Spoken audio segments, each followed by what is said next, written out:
अगर 13 के 13 अखाड़े एकजुट होकर आचाराम बापू के लिए खड़े होने को तैयार थे और खड़ जाते तो चंद दिनों में वो बाहर आते, क्योंकि वो राजनीति का शिकार हुए हैं। ये सारे विश्व को पता है कि वो राजनीति का शिकार हुए, ऐसा कुछ नहीं था।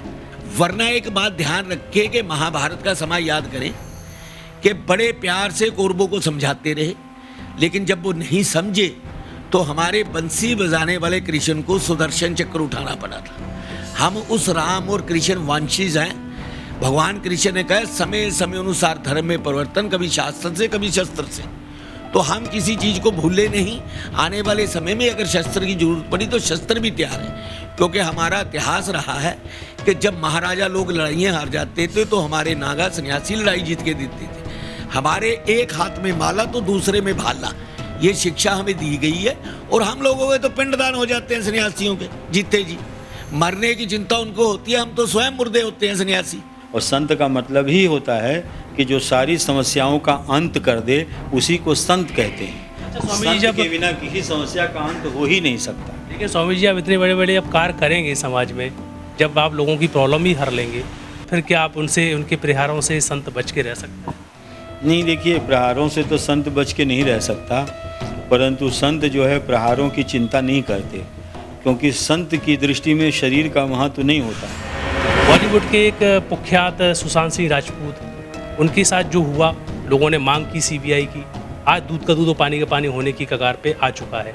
जब ऐसे संत इतना बड़ा कार्य करते हैं, उनका जब दोहन किया जाता है, उनके जो साक्ष्य प्रमाण है उनको भी दबाने का काम किया जाता है, तो ऐसे संतों के लिए मांग करने का दायित्व किसका होता है? आपको क्या लगता है? ऐसा है कि ऐसे संतों के लिए मांग करने का दायित्व पूरे भारतीय समाज का होता है, क्योंकि संत हमारे मार्गदर्शक हैं, संत हमारे प्रथ प्रदर्शक हैं।